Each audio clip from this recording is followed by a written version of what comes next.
Hi, welcome to today's conference. Today we're going to talk about self-observation. Self-observation is something dynamic. It's actually something a lot of fun.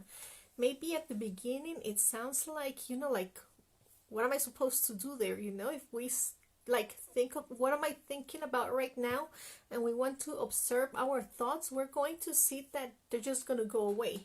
Our mind is going to be like in white. And if somebody tells us like to observe yourself, we're like, but what am I supposed to do? Like observe what? But once you start doing it and getting the dynamic of it, we're going to see that actually it's a lot of fun. Okay, so this is something that we're going to do like an exercise for short times during the day. Okay, so every now and then, like when you're on the bus, just observe what you're thinking. Okay, so you just observe there and you're going to see that maybe you're in the past remembering something that happened. Okay, so that's what I'm observing. Okay, then in another time I'm going to see that I'm talking to another person, but my hands start shaking, or I don't know why, but I just lose like the weight of my knees and they just can't hold myself. Like I just feel like I can't walk. But why? Because I'm nervous. So when I start observing myself, I know that there is something there that is not part of me, but it doesn't allow me to be, because I would like to have this great conversation with someone and I would like to be able to walk well with that person, but still, I just can't. I can't do nothing about my own voice. Like something like it makes me nervous and my voice starts shaking, but you just can't control your own voice.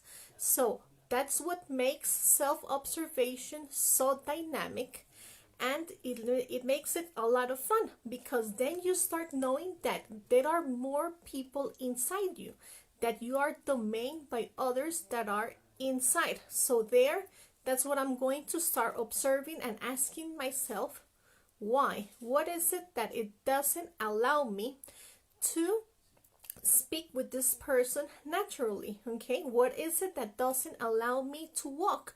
Why is it that I start shaking?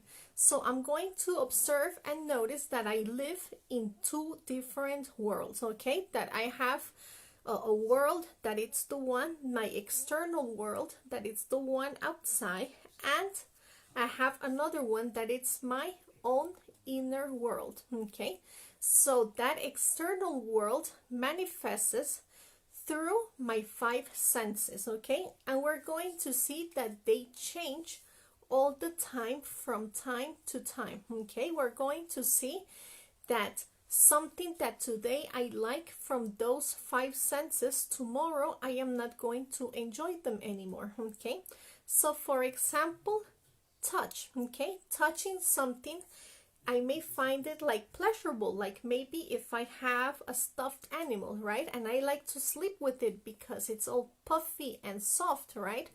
But what happens when I am upset with the person that gave me that stuffed animal? When I don't want to see the person anymore, I don't want nothing that reminds me of that person. So sleeping with something that is like that one, okay, furry and soft and everything, I don't want it anymore because it brings me bad memories.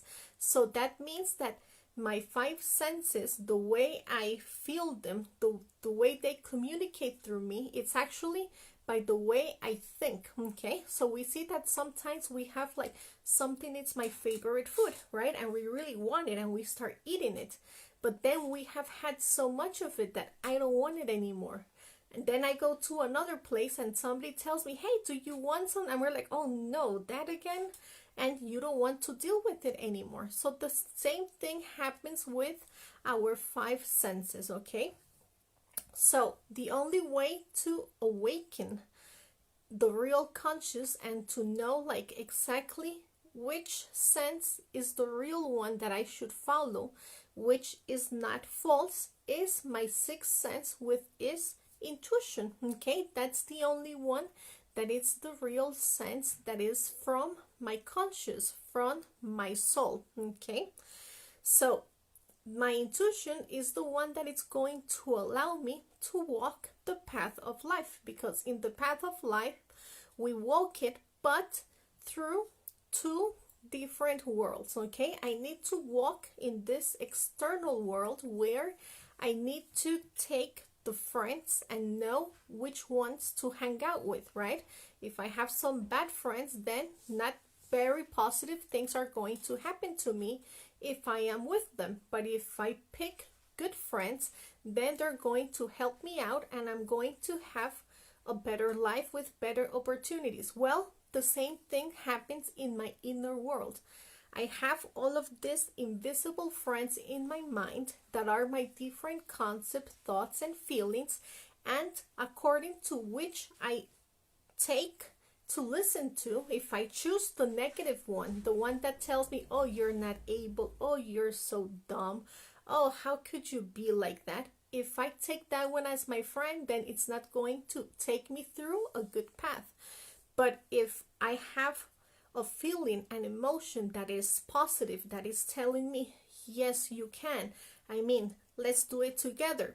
Let's take an agenda and we're going to plan this and we're going to make this work. Then I'm going to have that internal friend, which is always with the hand of my consciousness, that it's the one that's going to take me through the right path. Okay.